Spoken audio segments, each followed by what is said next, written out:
I was really interested to see your background. I was introduced by Ruth, who gave me a little bit of précis, and your career has obviously gone from one extreme to another, starting in the Navy, which isn't Yeah. the classic career choice for an interior designer.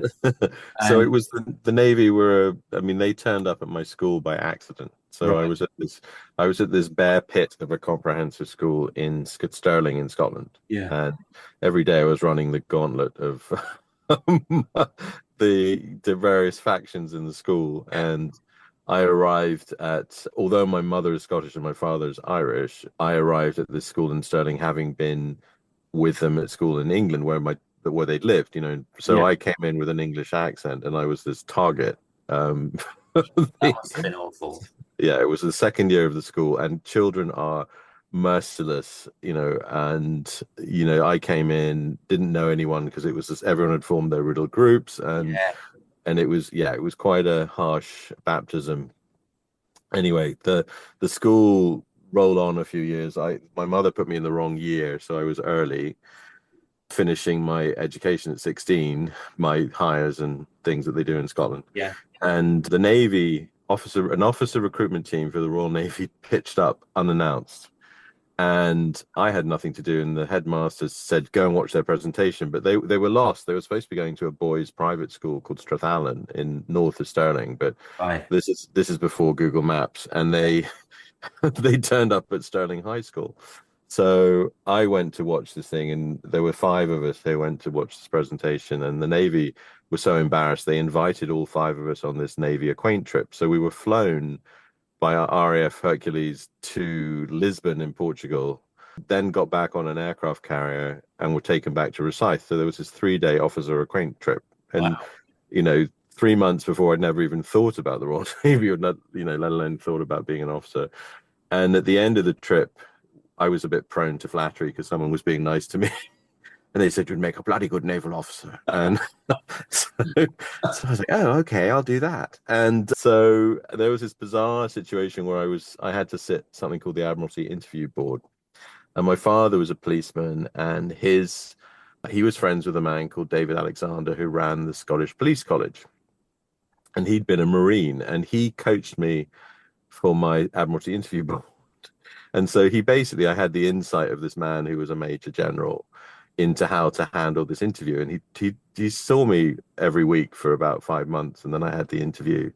And of course, I sailed through this thing, and I Yeah. won a scholarship for university. So I went to the Navy for a year, and then they sent me to Edinburgh University, and I was supposed to study cartography and geography, and I switched out a couple of subjects to history of architecture and history of art Right. Okay. You're without starting to telling. realign yourself there, were you, in Yeah, terms exactly. And my mother had an antiques business, so as a kid, I was always going to markets and shops and things, and I always had a kind of an interest in that. And I also, the other thing that stimulates a young mind is you can make money with these things. So I would go and buy a black silver spoon and clean it up and sell it for, make a few pounds on it, yeah. and it sort of motivated me as a young boy to sort of look at decorative things and ways of monetizing that at the beginning of my life, as on my meager pocket money. But yeah, it was the Navy was the sort of saved me in a way. First of all, for it saved me from the bear pit, Yeah. and then it also educated me because we not only were they paying for my university, but every summer, winter holiday, I would be sent to my affiliate ship, and my ship was out in the Pacific. So they didn't make any difference about that. And so I'd flown out to Hong Kong. I was in Australia, New Zealand, the Solomon Islands, Cook Islands, Pitcairn, you name it. I went Indonesia, New Guinea, Thailand, all of that. And so it's this sort of 17, 18, 19-year old, 20-year old. I was going through all of this amazing places, and Yeah. I was I was just thrilled with this whole experience. And I didn't pay much attention to my Navy exams and sort of didn't do very well at those, but spent a lot of time looking at these amazing cultures and experiencing traveling to places that most people never get to see. Extraordinary kind of sliding doors moment, isn't it? There's some guy in Stirling who's in some dead end job that could have been a naval officer that Right, exactly. stepped into their shoes. What an It's experience. so I think that I firmly believe the universe alive that you I mean, everyone says it's very popular now, but I believe your thoughts manifest your reality and how you Yes. perceive the Yeah. world. Yeah. And so those things aligned, and it was an extraordinary experience. And I met all kinds of characters and things, because when you go as a ship into a port, you're representing the UK, Yeah. and suddenly you meet either the sometimes the head of state, sometimes depending on the size of the country, sometimes the local governor, whoever it is, and then all the port captains and all these characters. And it taught me how to, you're basically thrown in the deep end, and you have to talk to these people Yeah. and keep them on side. So Were you that in taught like me, one of those white uniforms with the yeah, epaulets and all that stuff? ice cream suit, they call it. Yeah. And so, yeah, that and having to change 3 times a day in a hot climate, which is also, you have these, one of the things people don't know about naval ships is there are Chinese laundrymen on board. There's like a whole little sub department of the ship, but there's 4 or 5, and it traditionally was Chinese laundrymen from Hong Kong, and they occupied the sort of laundry at the rear, usually at the rear of the ship, and you had to pay your they got you because they had the monopoly on cleaning the shirts and ironing them and everything, Yeah. because there's Yeah. no competition. So you were sort of in debt to they call them the Dobie man, the Yes. laundry man. So Yes. you The were, dope. Yes. Yeah. yeah. So my biggest bill was paying laundry bills at sea, Look because you, smart. Yeah. yeah. It's amazing story. What an experience. And so I guess I was thinking about, a naval officer. What did that give you skills that you now draw on today in your Yeah, experience? I'm I sure it, mean, I hadn't realized what it was doing, but it was teaching you management, leadership. I mean, yes, we're told that's what they're teaching you, but I hadn't thought of it in the way that it would be adapted into a non-military environment. But of course, it gives you confidence, and you learn. Some of our work was quite distressing and traumatic, and yeah. later in life, I had PTSD therapy because I was reliving some of the things I'd seen. But it teaches you to keep a level head and be calm. Mm. And, as long as nobody dies, you can usually fix a situation. Yes. Um, Yeah. and so when people panic on site and they say, "Oh, the curtain's too long," or Yeah. there's a splot of paint on the parquet floor, or whatever it is, Yeah. it doesn't really Got a sense of phase me. perspective Yeah, then. put it in proportion. Yeah, keep Yeah. it keep it in That's perspective. But great. I think everyone should have that opportunity. I remember when they had the first Gulf War, we were in London and they were talking about whether they were going to conscript people, and right. I think we were a bit old, only just though. But we were I was looking, in a flat with my mate, and they were talking about conscription. And then they cut away to the Italian Air Force base, which was in some sandy region, locally. They all sat there in their kind of cool gear and their shades, and they were cooking. They had a chef cooking pasta. It was like being on a holiday. Well, that doesn't look too bad. There's the sort of the glamour of the uniform and the role and that sort of thing, and the travel, I suppose. I suppose I think Armani designed the military uniform for Italy, it was and so they look and amazing. Yeah, and you think, and they oh, also, I we I did worked that. with some Yeah, Italians, and they had a friend who said that bloody Italians, they've got comedy beards and uniform, and and it's like they always look smarter than us, but they yeah, were always immaculately groomed and yeah. immaculately dressed, and it was, yeah, part of the theatre of working in NATO. You'd meet all the characters from the Yeah. different countries and What things. an So experience. How did you get out of that and then start your business?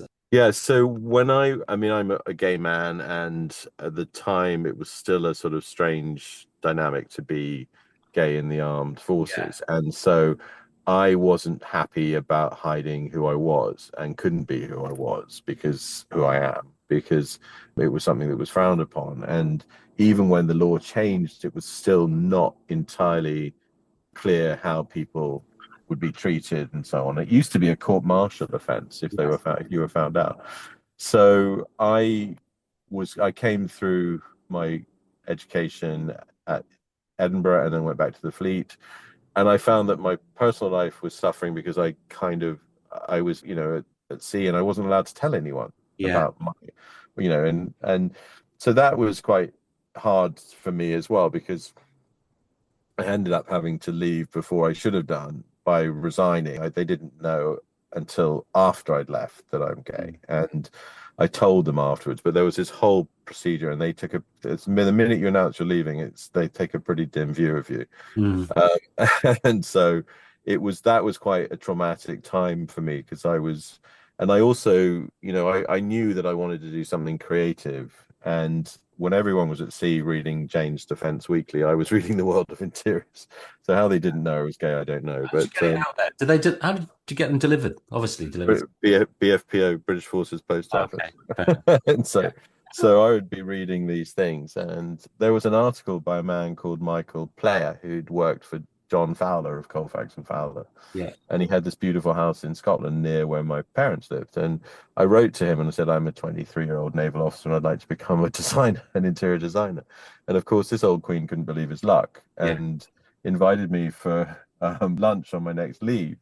So I drove to this beautiful house. It was in an amazing park in Aberdeenshire, and when I arrived, he was standing at the top of the steps in a lime green suit with a pink neckerchief and a yellow handkerchief in his top pocket and a dachshund under his left. And he was standing at the top of these stone stairs, and he looked down and he said, "You may have gathered by now that I'm queer."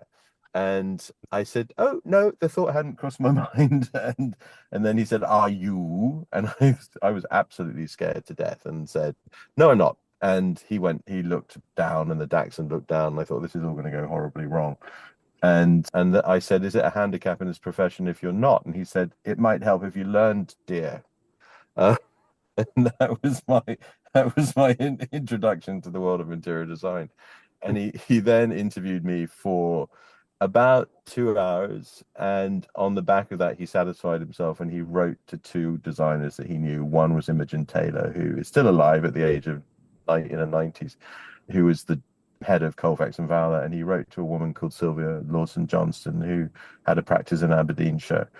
And both of them gave me a jobs. The latter one first. After I left the Navy, I got this job on £50 a week and was the trainee designer. But I was also driving a truck for one of the electrical stores, and I was acting, and I was working in a bar. And it was like a whole strange period of my life of about a year, where I'd come out of the safety and structure and security of the Navy, and suddenly I was a barman, a truck driver, an actor, and learning the ropes a bit with the design on this small salary. So Did you feel comfortable with that sort of freedom? Or, I mean, because the Navy is very rigorous and rigid sort of structure, and you basically, as I understand it, in those kind of environments, don't really have to think much about your routine, or no, someone's yeah, feeding you, someone's cleaning your room, someone maybe not cleaning your room, but yeah. laundry. You've been told where to go. To then be in that environment where you've suddenly got to make everything happen. How did you cope with that? Well, suddenly the it was a bit of a step down, of course, to ego, because as a lieutenant in the Navy, there were stewards that looked after you, and there were people who, there was a sort of rank structure, and people called you sir, and there was whole, Yeah. and then when you're working in a bar, I was the flunky, I was the Yeah. pot wash, I was cleaning tables, I was, and the Navy are very good at training officers. They make them clean the bilges in the ship and the sewage tanks and stuff before they become officers. Before you become an officer, you have to be able to do anything that you'd ask the men to do, and women. Yes. Yeah. So you would be, you have they know that the rates in the ship know that the officers have all done the work that they've done. They've painted the ship, they've cleaned the ship, they've done all the things that you. So from that point of view, I graduated from doing that, and then I was thrown backwards again. So I was suddenly cleaning toilets in a bar. I was, all of those things, and the Navy gave you the resilience to deal with that. And I kind of was focused, and I knew I wanted to do what I'm doing now. So I just kind of knuckled down and got on with it. Mm. And delivering washing machines for curries across Aberdeenshire, where it's 60 miles to take this sort of bit of white goods off to some farmhouse in the back of beyond, or whatever it was, and then getting there, and then having to carry the bloody thing down a path for a quarter of a mile or whatever it was. But yeah, it was a good time. I acted at a theatre in Aberdeen, which was cool, during a sort of festival, and there was a stage where I thought maybe I should become an actor. And but then I kind of then the lady in London, Imogen Taylor, who I'd written to, wrote to me, and I said, was I in London? And I invented a trip. I said, yeah, I'm going to be in London next week. And I made the trip down, and she interviewed me, and she satisfied herself that she would make me a trainee director at Colefax and Fowler. And I think that was because of the naval experience and what I'd started to do embryonically with Sylvia, who was the designer in Aberdeen that I worked with. Yeah. So she's So recognized all those skills then. yeah, it was nice that she took me under her wing. There was another man that I was working for there who was there was the time of I don't know. I was let go because I didn't sleep with my intermediate boss, so how about that? So there was somebody who was in charge of me who was basically being inappropriate, and I kept sort of turning this Yeah. down, the approaches down. And he said, we're going to have to let you go because you're not cooperating, which of course nowadays you wouldn't. But I went to see the finance director and said, I've just been fired for not cooperating. And Yes. he looked at me and said, not again. And I said, he said, what do you want? I said, well, my job back. So that's not happening. And he gave me a check for 3 months' salary. And then another one of the directors who disliked the person that I'd worked for employed me as a freelance on the Monday. So on the Friday, I got sacked and was given 3 months' pay. And then on the Monday, I was employed as a freelance. But that situation was kind of untenable. So I ended up Yeah. going back into education for a year. And I had a small bursary, and I was working again in bars. And I did stuff with a man called Paul Dyson, who was doing events and exhibitions and parties. And I would be working until 4 in the morning setting up an exhibition and then going to school. And the Harry Krishnas fed me in Camden. I would go to lunch there every day, and because my £35 a week didn't run very far. Yeah. And so that was another lesson as well. I had holes in my shoes, and it was a real, that was a period of about a year and a bit, and in London. And again, it was something that taught you more resilience. And then I met this man called David Laws, and this friend of mine said, I don't know if I should introduce you to him or not because he's quite a tough character. And I thought, there's nothing he can throw at me that I can't Yeah. deal with. Yeah. And so I met this man, and he was very talented, but he was a narcissist. He was very tough, and he did everything he possibly could to trip me up for a period of about 7 years when I worked for him. I was his assistant. Yeah. But he had amazing clients, and we worked all over the world. I worked in Greece, in Italy, in France, in the Middle East, and the Far East. And he took me with him everywhere. And the clients started getting to know me, and they liked me. And then eventually I took the business over. And so I changed the name from David Laws Designs Limited to Oliver Laws. And people used to think there was a son called Oliver. Yeah. um, and I had to explain that it was the problem with having two Christian names for my Yes. Can be confusing. yeah. But yeah, he was at the time I've oscillated between appreciating him and hating him. Yeah. And he was very, very tough on me. And at one stage, I almost jumped ship. I was offered a job with Ralph Lauren in New York, working with their home collection as a sort of in a directorial role. And I almost left. And then it came to a stage where we had to part company, and he promised he was going to retire several years before he actually did. And he didn't. And then eventually he did. And there was this sort of, separation of the ways. And he retained a client or two, and then he retired completely. And he died at about 2015, 14, I think. And then I took it all over and ran it. But I also learned some hard lessons in business because I knew nothing about running a business. And when I took on the lease from him, I didn't know about this thing called dilapidations, Oh yeah. Yeah. which I knew nothing about that. And we came to the end of the lease. I thought, good, I got rid of this expensive office. We can move somewhere smaller or different. And this man came to us and said, you need to pay us £350,000 to leave the office. And I said, well, that'll sink me. And then I said to them, why? And they said, you've got to put the office back to the way it was 25 years ago. And I said, well, it's always been like this. And they said, no, it hasn't. I said, well, prove it. They couldn't find the plans. So I Oh, didn't.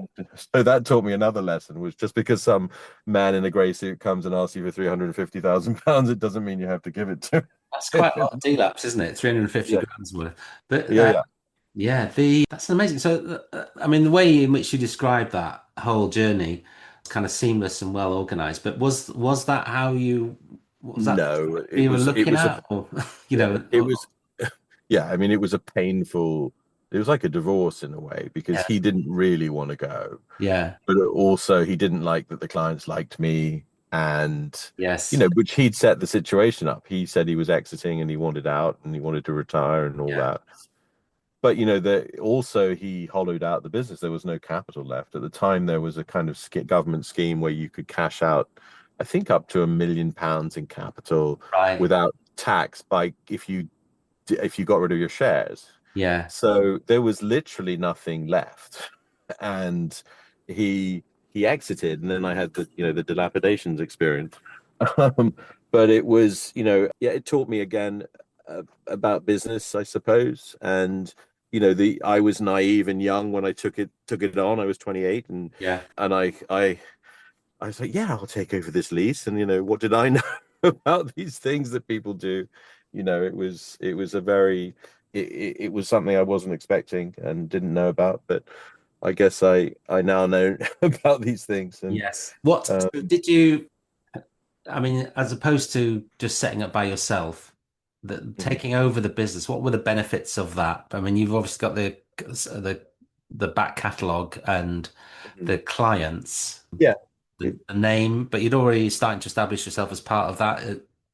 Was that what you were thinking, that it was a natural continuation of what you were doing? I think that what it did was it was a springboard, Yeah. and it got me to where I was going faster. So, he used to say when I was your age, I hadn't even started in the business. Mm. And he was right, and things had changed, and it was a different life for him.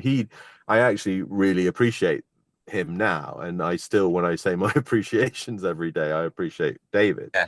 And, what he did was actually very generous in a way. He didn't have to hand on the business, he could have closed it. Yeah. But his ego kept it. And that's, I guess, why I kept his name as well, because it felt like I'd, had to have something to show for the years of servitude and sort of Yes. battered down. But I guess the Navy taught me to not take it personally. And then I learned through my own therapy, when I was getting treatment for PTSD, and when I was getting my own sort of therapy about relationship dynamics and all of those things, Mm. it taught me that just because something comes out of someone's mouth, it doesn't make it mean it's a fact. And it's not about you, it's about them. Yeah. And so you don't know that when you're a young thing and you come out and there's people saying mean things, or Yeah. you Yeah. know berating you or whatever it is. But I guess the Navy had given me more resilience than most, because I'd seen the extreme side of that and what can happen in an extreme situation. And so, and in the Navy, that now everyone wants to be congratulated for licking a stamp, but they used to say in the Navy, if we don't say anything, you've done your job. Yes. and, um, and it's a quite a brutal way of doing things. And now I have to remember, when I to thank and to appraise and all of those things. It's comes naturally now, but Yeah. it's something that I didn't have that when I was starting out, because Davy was pretty brutal and the Navy were pretty brutal about these things. But now things change, and people need appreciation and love and affection and all those things, and you need to be able to show it. And that Yes. was something I had to sort of learn in my, partly in therapy, partly through life experience. And showing appreciation to people gives you the best rewards. And so That does. I mean, that resonates to me in a way that the change that we've had since, I don't know, we're talking about the 80s, 70s, 80s to now, we'd have critiques with tutors where they would just rip you apart, and there's a power play there, isn't there? And there's a brutalness of it. And in our lecturing, these days, it's a much softer, you know, yeah, I mean, I think that, yeah, I as I David was very, very brutal about the way he he spoke about things, and he was very tough with the assistants. Yeah. And when I accepted a directorship, which was in the yeah, I mean, I was still late 20s, and I started taking things over, and then retired during from the period between 2012 and 2015. But one of the things I said to him is, you can't talk to the staff like that. You cannot do that, and if you do that, I can't accept a directorship, because one day we're going to get sued. Yeah. And so eventually he mellowed. Yeah. He always used to wear a suit to work, and I would wear a jacket and jeans. And he used to tell me off, and then I kind of wore him down. And so he was very much a product of his generation. He was Yes. aspirational. He'd come from quite a humble background. And so when he'd had his career, and his big heyday was 70s, 80s, 90s. Yeah. And then I came along in the late 90s, and there was this sort of, strange junior person who I had an element of confidence from the military bearing, I guess. Yeah. But he was very, he didn't know how to deal with me, because I didn't get phased when he shouted at me or burst out crying, Yeah. or Yeah. whatever it was that people would do when he was rude to them. So yeah, it was a lesson. I know that what he was doing was from his own fears and insecurities now, and I know, dealing with those things, that it's part of his journey, and the pain that things that he's suffering, and how he was dealing with his life. He'd had a tough upbringing too. His father was someone who worked in an engineering workshop in Derby, Yeah. and here he was dealing with, he did the staterooms at Downing Street for John Major. He was dealing with, quite high profile aristocracy and moneyed people, and was, what's his name? Sorry, I'm having a Tony O'Reilly, who, when he was running Heinz and Waterford Wedgwood, Mm. David was doing his properties in Pittsburgh and in Ireland and in London. And, that for somebody who came from his background, which was very humble, to be thrust into that world, of course, he was driven by insecurity and all of those things. So, but I didn't know that at the time. No, I think that's the thing, isn't it? We've seen over the years a real shift in how people become aware of those kind of issues and how they deal with them, and the support and the just the support and understanding that's around the way people are, the Mhm. way your brain ticks and the way you behave. And anyone who's done a bit of kind of therapy or coaching will know that, it's not about, like you say, it's not about what they're saying, it's why they're saying it, and it goes deep. And I think it's times have changed, thank God. It seems much more liberal and Yeah, but there's also I think there's a lack of, one of the things I notice is resilience is building resilience is challenging for yes, young people, because they've been cosseted in a way, a different kind of way, almost gone in the other extreme, and there's a lack of ability to know how to communicate with, like I often say to the guys in the office, to make a phone call and get yeah, an, instead of procrastinating through emails and texts, yeah. because it's very easy to delay something or defer something, and by doing it that way, and then you don't have to have a actual conversation, but you'll often, the intonation and the inflection in a conversation, text can be misinterpreted. Well, And yeah, I know that. I mean, I say make a call, because as soon as, I mean, you send an email, you ask a question, you got to wait for the question to come back. And then, of course, there's a question to ask straight back, isn't there? If they're on the phone, you can respond immediately. Yeah. But you think it's about confidence of young people, or, totally, it's they're scared. We had a lovely guy who worked for me for 2 years, who was a very talented animator, and he'd gone from school to university and had never had real life experience. He was also an only child, and his mother cosseted him. But he comes to the office, and I never forget the first day. I said, could he go to Marks and Spencer's and buy a tray of sandwiches, because we had a contractors meeting. So I gave him a card, and I told him it was over there, and he went off, and he came back an hour later, and he said they didn't have any trays of sandwiches. And I said, well, didn't you just buy some random, buy a mix or something? oh, And he goes, oh, okay. So he goes off again, and he comes back with a bag of carrot and some hummus. And I said, where are the sandwiches? And he said, I didn't want a sandwich. I just wanted some catch and hummus. And I'm like, they're not for you. and,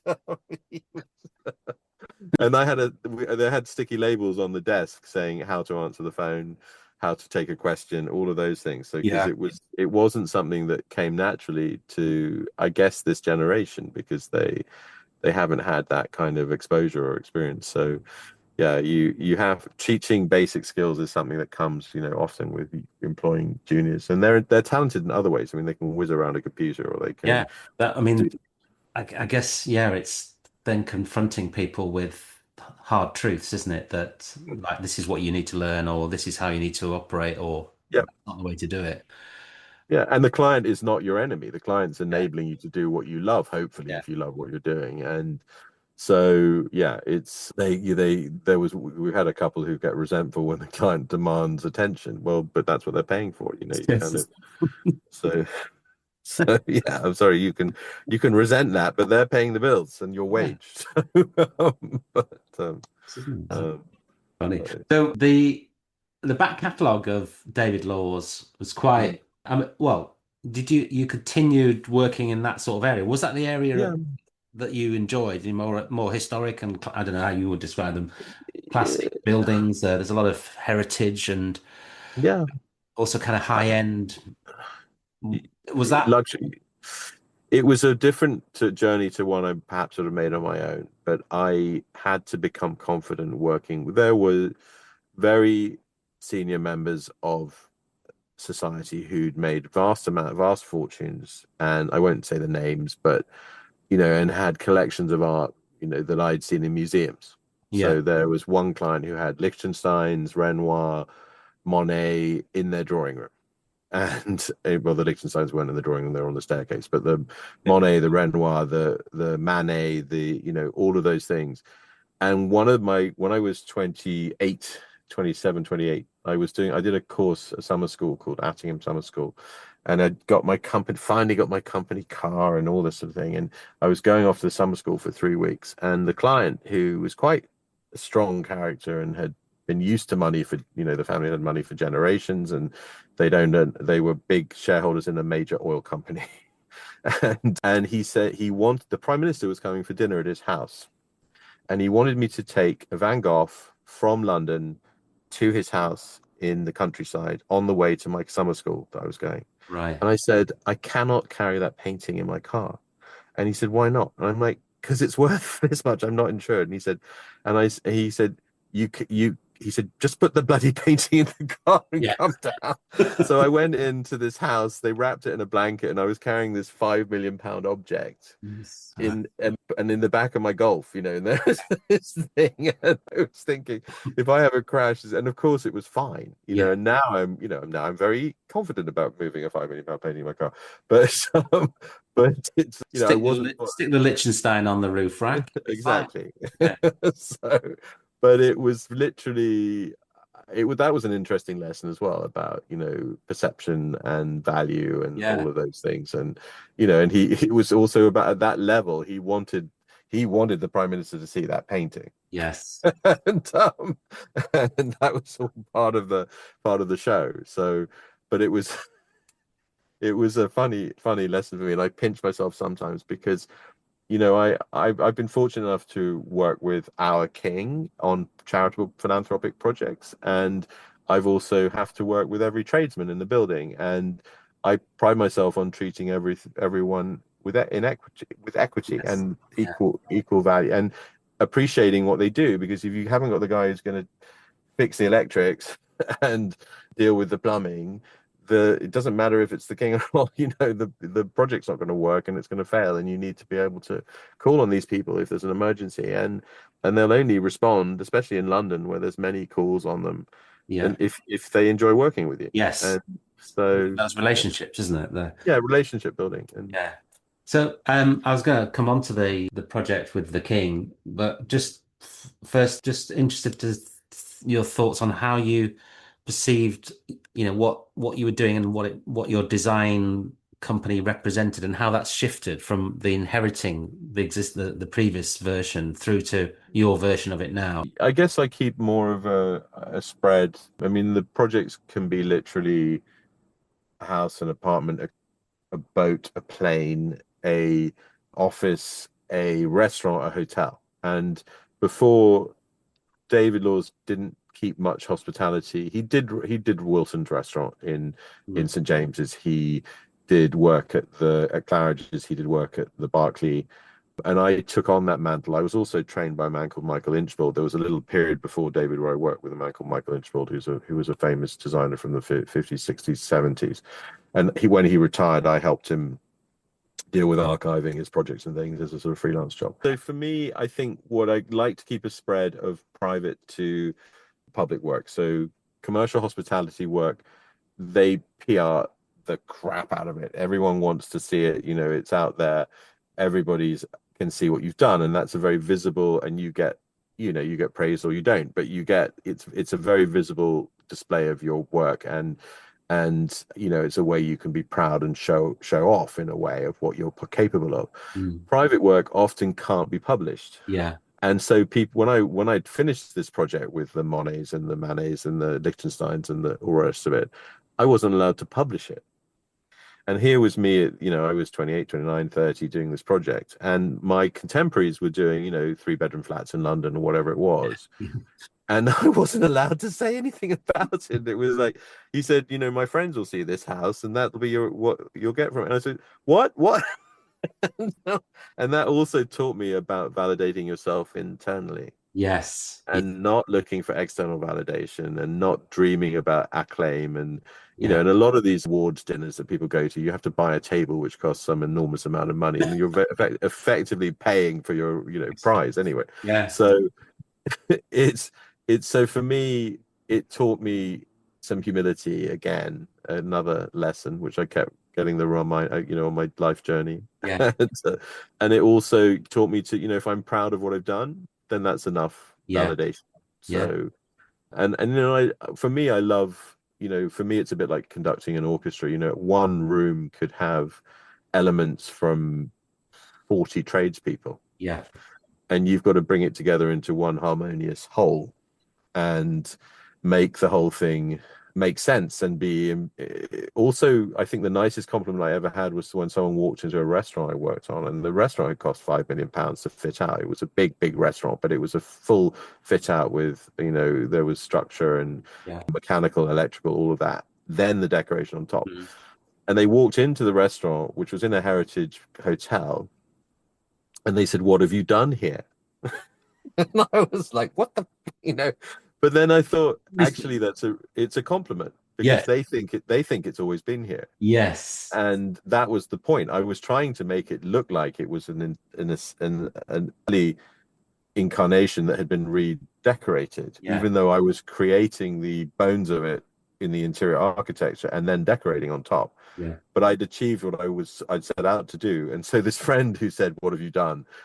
was a compliment at the end of the day. So I chose to see it that way. So. I was thinking about your approach to working in historic buildings, and perhaps we could talk about the King's Lodge project, which is with the Turquoise Mountain Foundation. When you're approaching a building which has already embedded historic character, what's your first step with that? I mean, it sounds like on that other project it was complete strip out and starting from scratch. Yeah. But I suppose in that sense, you think, what are you doing? Are you trying to emulate the previous? Where do you situate yourself in that? And I guess there's quite a lot of research involved as well. For sure. I mean, so you're talking about the Connaught Hotel in London, which I've been involved with now for 15 years. And when I first was approached, they were only going to do a few rooms, and I basically said no, because the hotel was very down at heel. It had been suffered by, generations of. There was a long-term management in the building who'd allowed guests to pay the same rate that they'd paid 20 years before, and of course they'd ignored something called inflation, and the guests were getting this amazing deal, but at the same time the hotel was losing money.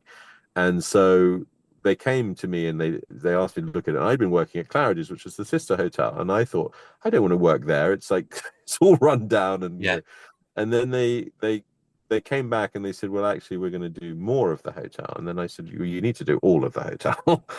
And anyway, with back and forth. And in the end, I ended up being the kind of legacy designer for the whole building. And it's a late 19th century building. It was built in 1897. It's kind of the peak of empire.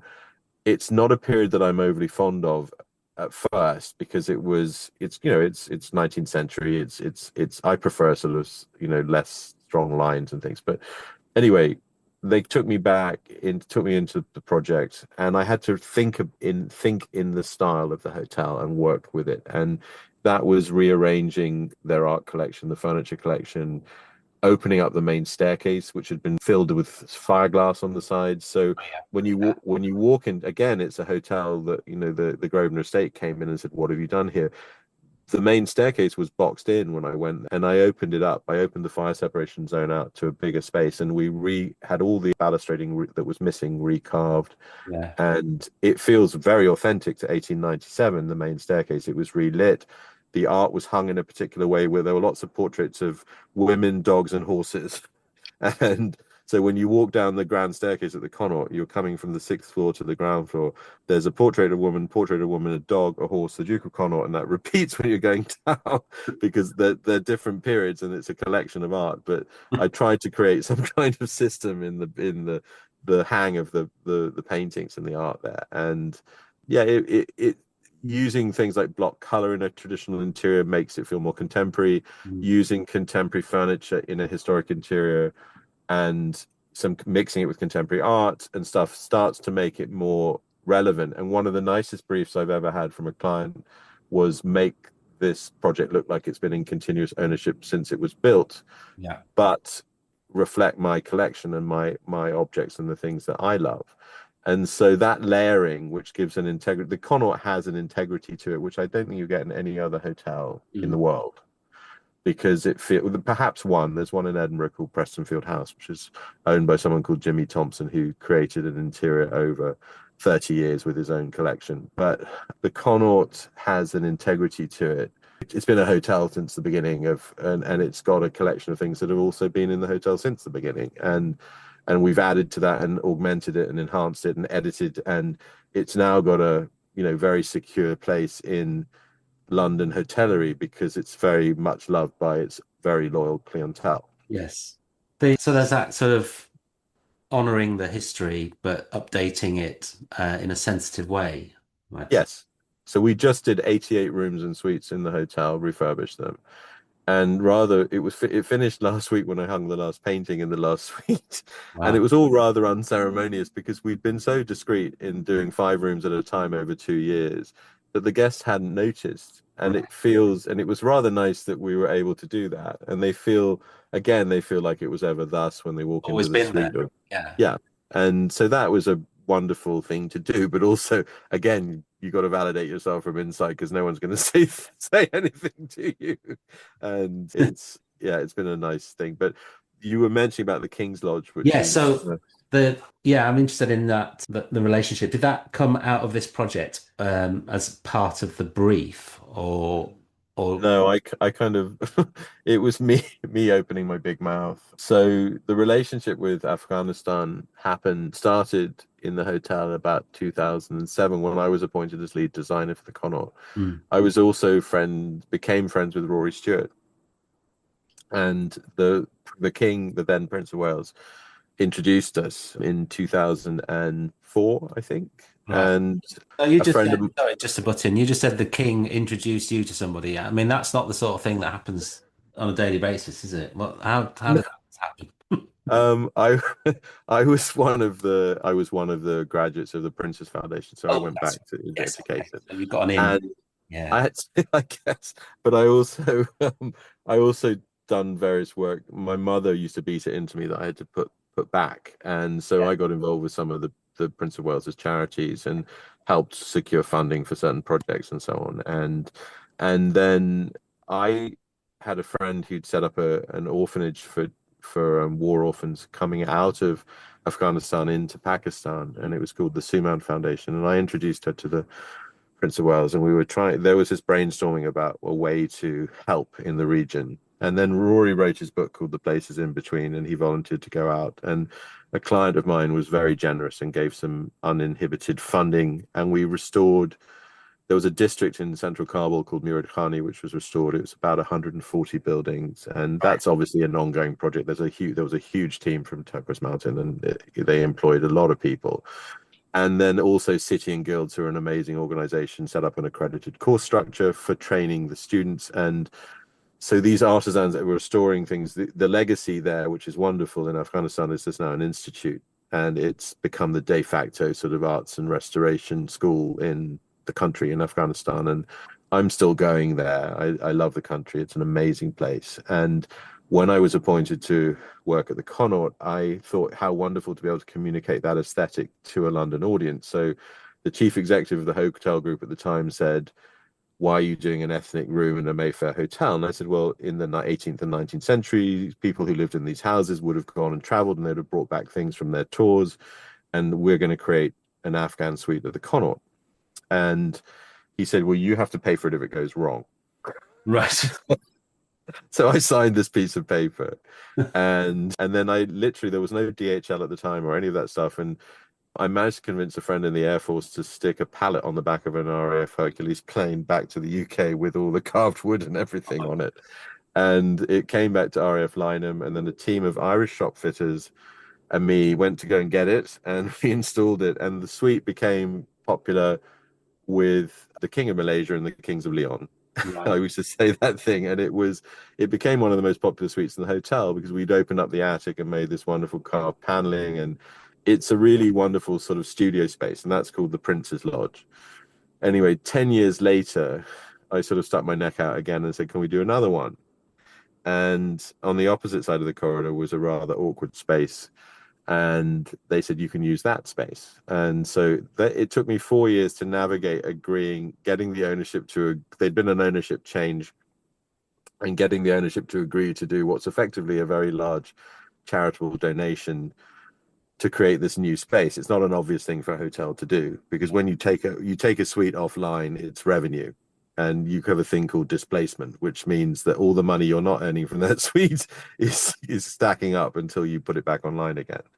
So few hotels will do that. They'll do very fast turnovers. Anyway, the Connaught, Lord love them, they let me do a second run at this. And so the King's Lodge was born, and that involved 140 artisans from every, textile weavers, carpet weavers, stained glass artists, stone carvers, metal carvers, metal workers, wood carvers, everything you can think of in a space. And there were artisans that have come from Syria, Jordan, Afghanistan, and it was this wonderful coordinated project which took 4 years from inception to completion. But it's much loved, and it was voted the most romantic hotel suite in London. And again, it's already got a loyal following, and it shows you that if you do something slightly different, it will also pay for itself pretty quickly because the rooms are booked.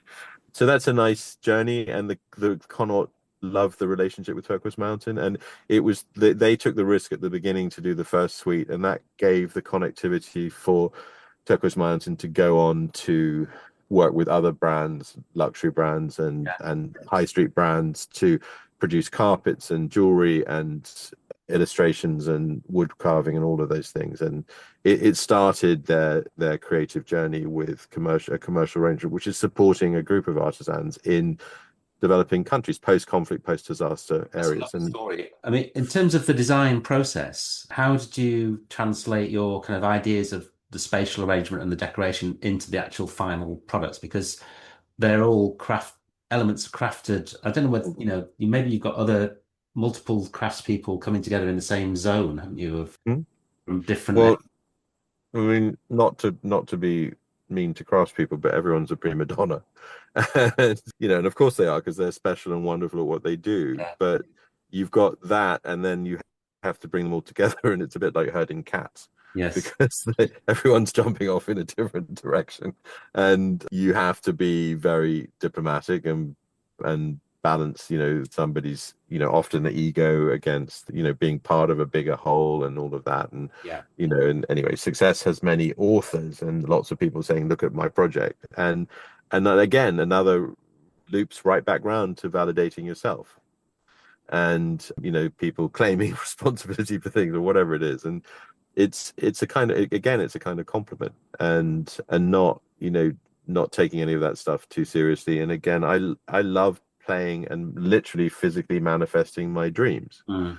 So that's something I love doing, and I'm very fortunate that I can do that. And the Turquoise Mountain Foundation, that relationship's been, I've been involved with them since their inception, and I love that relationship, and we'll be looking to do projects again in the future. So, but yeah, that's been a wonderful journey, and it's been an incredible success story under the stewardship initially of Rory Stewart, now Shoshana Stewart, And and all the teams, and and that's so you're basically kind of reinvigorating or rebooting the craft industry in that region post kind of conflict. And then are they establishing a market within their own domestic area as well, or yeah, not? they are. It's limited, of course, because Afghanistan's a very poor country, but there were commissions from diplomatic missions, Mm. and there were also the crafts. There's a certain element of tourism coming into Afghanistan Yeah. now, and so where do they buy things that are representative of the country, the culture, and so there's product that people can buy, which would vary from a simple piece of cloth to an elaborately carved box, or some people have commissioned doors, and it depends on what they want or how their imagination is. But there's a sort of different levels of objects that can be bought, and well, of course it's not a huge industry, but I think that Afghanistan will, as their infrastructure is improved, I believe they'll become quite a strong tourism economy there, because Working it's on such. this level. I've been doing a few trips to Sri Lanka over the last few years, and at the start of it, we were just coming out of the economic crisis. They essentially were not able to import anything, so lots of the designers there were turning to the local crafts Mhm. to say, well, what? How can we create the spaces without having to buy stuff from abroad? And that's reinvigorated a lot of the interior craftsmanship and the application of that to modern or more contemporary spaces. I think it's really fascinating, that mix of the old and the new.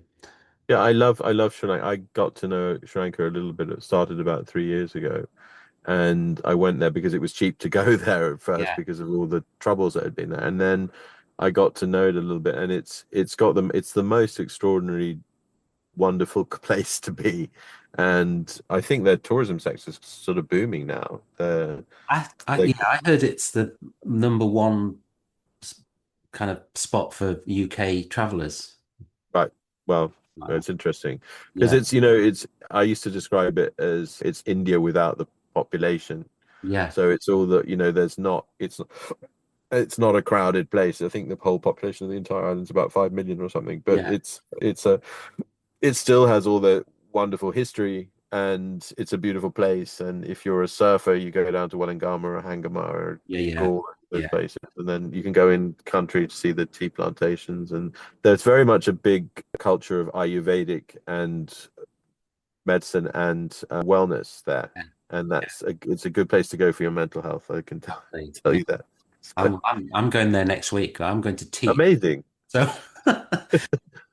don't get Well, quite as much mental health opportunities. But yeah, it's I think those relationships. Well, just understanding how the craftspeople work. To what extent were you allowing them to express their own skill and style and outcome? it was it was a very strict, it has to be strict detailing because of the nature of the space. It was actually quite an awkward space, and so it needed proper surveying and things. So from that, the architecture is very precise, and then within that, the carving that are the elements in the architecture.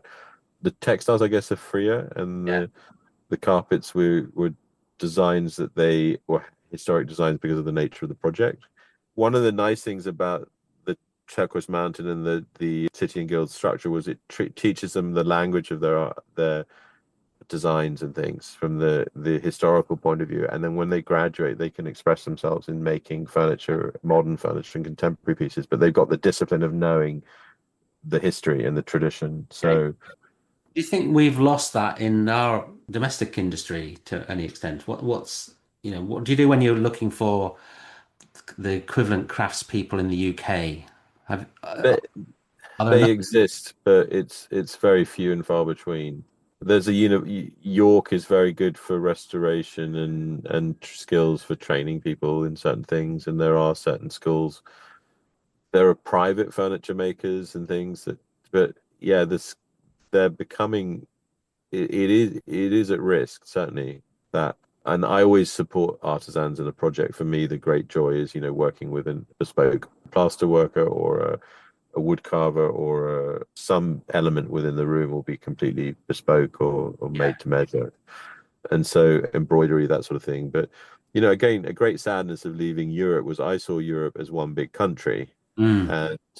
And of course, in certain parts of that big country, people are good at certain things. So, Portugal was very good for lighting, is very good for lighting in certain textiles. France is good for wonderful textiles. In Italy's good for furniture. Yeah. It's all part of that. And now there's this layer of bureaucracy and cost that's been inserted, which slows up business. And it's not very, you're not allowed to talk about it. It's the sort of, but it's true. I mean, for me, that whole accessibility to all these wonderful skills and things was the most amazing benefit of being part of that structure. Yeah, I would have to Uh, agree with that sort of thing. I think we work with a company that do a lot of furniture supply, and Europe, Eastern Europe, Portugal, Italy was quite a lot of the products that we were drawing on, as well as UK and further afield. But that whole element was just thrown into chaos, overnight almost. So, yeah, and it's just brought in all the middlemen who add no value. exactly. Yeah. So, and it's ridiculous. It's a sort of awful, it's making money for doing nothing, Mm. and which I despise. So. Well, I mean, the political debate, I don't know, we're getting back onto politics here, aren't we? But, the benefits of closing down the borders compared with the benefits of free trade, Yeah. The well, best thing, having a free market. If you're good, people will buy what you do. If you're not, yes, they won't. yeah, End of story. It doesn't need to have any discussion, and it doesn't need to be populist or any of that stuff. And here we are in a period of instability, and we need the relationships and the friendships and the connections and all of that. And those are formed through working with artisans and having personal relationships. When I worked on this boat project, which was built in England, we had specific furniture makers in Italy and in France, and I forged relationships with people. There were, people that had wonderful skill sets which didn't exist here but existed there, and then they were combined together here to build something which was the end product. So yeah, anyway, you enjoy it's that element of pulling everything together then in a yeah. project. Yeah, I think that's why I ended up in somewhere called Conduit Street, because you become this channel to make things come together. And so that's a big part of it. And the education too. I love the education side. So You talked a lot about manifestation earlier, Mhm. obviously. What are you manifesting for the next 5 to 10 years then for your business? Well, there's two enormous speculative projects which I can't talk about at the moment. Okay. One is a project which is a heritage building that's being to be rebuilt from scratch. Yeah. The other is something which has got a maritime connection. So, and then I'm working on a animation project, a film about appreciation. That's very much part of my philosophy for work and business, and encouraging positive relationships with people. So yeah, my projects, I'm lucky that we're small enough that we have a few projects that we work on, and I can within reason choose where I want to work and where I don't want to work. And I always focus on where I want to do or what I want to do. I don't talk about I don't want, because I don't want manifest. I always focus on things that I love doing. So anything I love doing, I want to do more of that. These two big projects, when I can tell you about them, I'll tell you about them. I think, I'm lucky I love what I do. And I think, a lot of people sacrifice that to do something for. I sometimes you think maybe I should have gone into the city, made money, and then retire. But I love that. I can't imagine retiring because I love what I do. So that's a amazing position to be in. And Yeah. so yeah, I'm fascinated by well, you talk about manifestation, and I'm a big fan of that, and gratitude and positivity. It's really refreshing to hear that approach, and you talking really openly about it, because sometimes people think, "What are you talking about?" well, Manifestation, but I can tell you examples in my career. The first museum exhibition I ever designed was at the Louvre. I'd never designed an exhibition in my life before, but I was thinking about this project and I think, yeah, I want to do this. yeah. And everything aligned to make it happen. And it happened. And I think when you're the wrong energy about these things, so people talk about a lot of things happening, manifesting things. The wrong energy is that I grabbing at something, grasping at something is totally the wrong energy, and you're chasing your tail. If you talk in terms of I would love it if, wouldn't it be wonderful if, I would really enjoy this. And it's about entertainment to a certain extent and loving and enjoying what you do, Mm. then things align and things manifest. Yeah. And that's how it works, I found. And you meet the most, for me, it's also the people. One of the, I met Oliver Sacks because of the client that I was working with, who was his niece.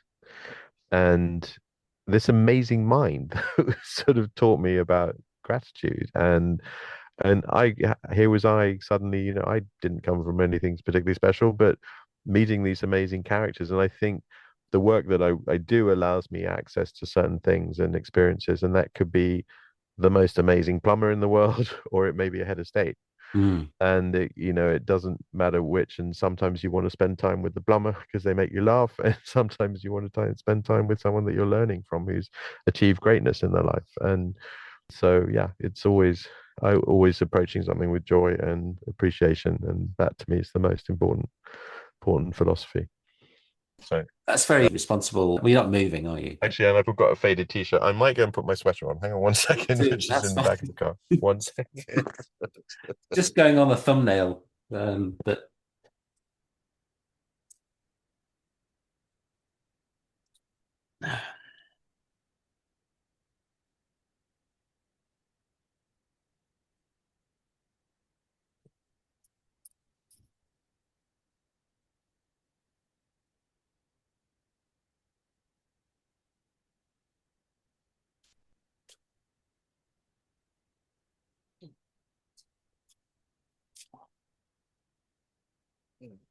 Right, I'm back. Okay, so there, perfect. done my Well, hair and makeup now. So yes, don't worry. I did once have a podcast where the lady said, "I've had my hair done specially," and I thought that's interesting. I thought it was a good idea. She felt good, but it was obviously just audio. We don't. yeah, But you had a face for radio. yeah, exactly. Yeah. So what I'll do is I'll just screen grab a section from this bit of, if we're smiling is quite good actually. I quite like That this usually smile. helps. Yeah. So so that'll be, yeah, there's enough there. So you can Okay, but thanks so much for your time. I really appreciate too. that. And that's Mhm. a really interesting story. I mean, I knew it was going to be interesting, but actually talking to you is just next level. Thank you for sharing all that. I really appreciate it. And I'm off to Sri Lanka next week, so and I've just Amazing. finished a series of last series, so I'm going to stack yours up for next series, which I'm hoping to start Right. publishing when I get back. But Right. Where in Sri Lanka are you going to be? going to be in Colombo, but the university I'm teaching at is just outside Colombo in a place called Homagama, which is sort of west, about an hour's Right. drive from the city centre. Okay. Cool. And then I think we're going up for the weekend. My partner Monica's coming, so we're going up to Ella in the Okay. mountains for a couple of days in the weekend in Do you between. ever go down to Wollongama or Hangama or Gaul or any of those We've been places? down to Gaul and we went round last year to Tangal Right. on the Okay. coast there. Been up to I Can. had a Yeah. Yeah, it's beautiful. I had the most extraordinary experience. I was on my own. I'd come out of a 9-year relationship, and I went to this Ayurvedic retreat place, which was very cheap because bombings had happened the year before and Right. everything. Yeah. And various things happened, but I was on the beach on my own, And this lady came over and she said, I've been watching you for the past 5 days. And I said, really? And she said, my husband and I are having a small party for New Year's Eve. Would you like to come? And I thought, I said, who is this woman? Anyway, she writes down this phone number and she said, if you text me, I'll text you my details. So anyway, this comes New Year's Eve, and I had a friend of mine was in town. This friend of mine from America was passing through. So I said, we've been invited. Well, I've been invited, and you're my plus one, going to this party. And so this woman texts this address, and get in a taxi and go there. And there is this hillside with a road sort of sweeping up with torches either side of it, tiki torches, Americans call them, but they're all those torches. And the taxis dropped us, and these black tuk-tuks were doing a shuttle service up and down the hill Wow. to this white Jeffrey Bower 50s modernist house on a Yeah. hillside. Yeah. It was overlooking the ocean. And this woman turned out to be the Raj Master of somewhere. I don't know where she was from. And I didn't see her much. I mean, she was in the party, but there were 500 guests from all over the place. There were two dance floors, like DJs. Yeah. This Amazing. sort of, they're completely mad in the middle of Sri Lanka, and on the coast in Sri Lanka. Yeah. And then I met this sort of Qatari princeling, and then these Irish people who restored houses in Dublin, and real mixed bag of characters. And there were fireworks at midnight, and then we saw the sunrise over the Indian Ocean, and it was just like extraordinary.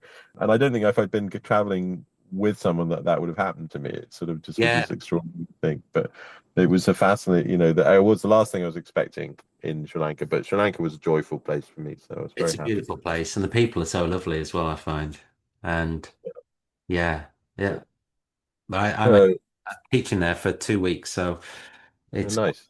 it's great actually. I mean, it's not a proper holiday, but it feels like a holiday. Well, it's a change, so Yeah. there you go. And it's a nice place to be. And if you will, you be able to do anything like go and do some yoga or whatever? Or, Yeah, we've got a sort of long weekend in the middle, so planning to do Mhm. that. We've managed to go and see a few places over the last 2 years we've been doing it, and so a bit more of that. I'd Yeah. like the proper full-on yoga retreat, but I just don't have enough time. No, it's funny. And also those things, I went to this Ayurvedic place and I didn't know anything about it until 15 days before I went. Yeah, And I went there and it was full of Germans, Swiss Germans and Austrians. yeah. You can imagine. And on Christmas Eve, one of them said, we're going to bed now because we have to be up at 3:30 for sunrise yoga. And I was like, what the fuck are you talking about? Christmas. So, Yeah, anyway, but there was this very strict discipline mornings and then you had the afternoons off. yeah. But I kind of rebelled and didn't go to all of the things. I think I'd quite appreciate that, but I'd like to have a nice beer at, Yeah, yeah, some exactly. town. No, it was all of that. So anyway, but Yes. Oh well. right, But well, I'll see what I can manifest. see what comes up. Yeah, well, I mean, if you, I met a really nice man in Colombo who made saris, modern fabric designer, and then there's that company that does all the smells and soaps and things, which seems to be all over the place. Oh, And yeah, what they call yes, them, and what kind and then there's this of- Yeah. near the Gull Face Hotel. There was a craft market. Oh yeah, been there. Yeah, Yeah. so and sort of various things going on, but Yeah. anyway, yeah. Well, the only danger with my existence is I go from a five-star hotel into a cab, go to work, sit in an air-conditioned lecture hall, come back to my five-star hotel and do the same thing the next day, every day. So that's why I take a few days off in the middle. But Yeah, um, no, definitely. And yeah, go on. So, have you been to the Jeffrey Bower Museum? yes, well, Right, I've been to well, his house in. in Colombo, Oh no, yes, I went there last time actually. Yes, and then they took me down to his house in the estate that's outside State. Colombo. Yes, yeah. Yeah. No, I've never been to that, but I went to the one in Colombo, and there was an American lady. The guy who inherited it, I think, was the houseboy, Hmm. and he was giving the tour. He'd been Jeffrey's friend, and and so this American lady said, "What is it you used to do for Jeffrey?" And I was like, "You don't want to know what he did for Jeffrey." Yes. Yeah. What do you do for Jeffrey? Well, he left you the house. Why did he leave you the house? What do you think? Yeah. Yeah. Anyway, okay. All right. Well, lovely to meet you. And you, yeah. Yeah, I always, I mean, we sort of steered along a sort of, I also appreciate we didn't really talk about dates and things because everyone always tries to pigeonhole you into periods and things. So, Yeah. which is always a sort of, but they say, what happened at this date? And I always think life is this sort of multiple, I mean, this is getting into a different weird area for me, multiple dimensional realities. And you literally slip into different places, and sometimes time speeds up and sometimes it slows down. And you ever had an experience when you go back to a place and someone hasn't aged? Have you ever had that? Or you meet somebody that seems that they're timeless. See, yeah, I know what you mean. Yeah. And then sometimes you come there and they have aged, like people that like and I think it's a lot to do with how we perceive space. Like when I work, I don't particularly like working in Italy where I am at the moment.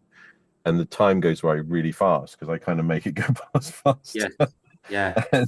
And then when you do enjoy it, so I mean, often I'll, I just feel like things that you appreciate happen seem to be longer time frames. Anyway, I don't know. I think it's a lot to do with, whether you're happy and comfortable in an environment as well. Yeah, true. Your level of And enjoyment, things. I don't know. Yeah. so, Interesting. okay. Well, enjoy your trip. Thank you very And, much. I'll okay. keep in touch on when we're going to publish, Okay.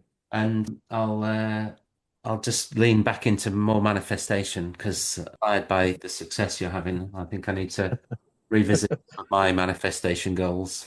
Well, it's just it's a gentle energy. It's not Yeah, it's that's how it's happened for me and the yeah. way I do things. So, but yeah, and things will happen. Like I'll tell you the last story, but I was doing a project where I was trying to save the local cinema, my local cinema, and I got it into my head I had to meet Cameron McIntosh so that it could be a theatre as well.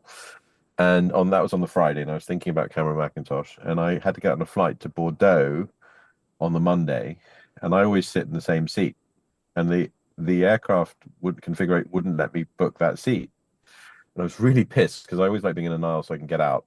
I get a bit claustrophobia and all that, and it forced me into a window seat. And when I got on board, there was someone sitting in my seat. He said it wouldn't let me book the window, and I was like, "What?" And I said, "No, no, you stay in the window, and I'll sit in the aisle. I'm fine with that." Anyway, I opened the overhead locker, and there was a suitcase in there, and it had this very smart name on it, and it said Michael Lepore Trench. And I thought, God, that's a weird name. So I Googled it when I sat down, and I looked at it, and guess who it was? Cameron McIntosh then. Cameron McIntosh's boyfriend, partner. And and I thought, how am I going to relay, get the conversation going to get him, Get it right. involved? Yeah. I got him round to talking about Cameron McIntosh, and then that following week on the Friday, I was in front of him in their apartment. Wow. So, you You're know, obviously very skilled at this. You've been honing your technique of well, manifest. I don't know how that happened, but that was pretty fucking random. Yeah. And so anyway, but it was, yeah, anyway, so weird things do happen sometimes. So, Well, I'll put some effort into it, and then I'll let you know next time we speak on what I've okay, managed to manifest. cool. Okay. Yeah. All right. Well, enjoy the Lovely to trip. meet you, and enjoy the rest of your day. And thank you so much for the time. And yeah, I'll keep you posted on when we. It'll probably be in about a month's time at the earliest, I think. Which Okay. Oh, for sure. I don't think it's particularly time sensitive. So, no, not really. No. okay. Yeah. Cool. All right. Awesome. Great. Great. Thank you. Okay. Thanks a lot then. Take care. Bye bye. You Bye. too. Bye bye. Bye bye.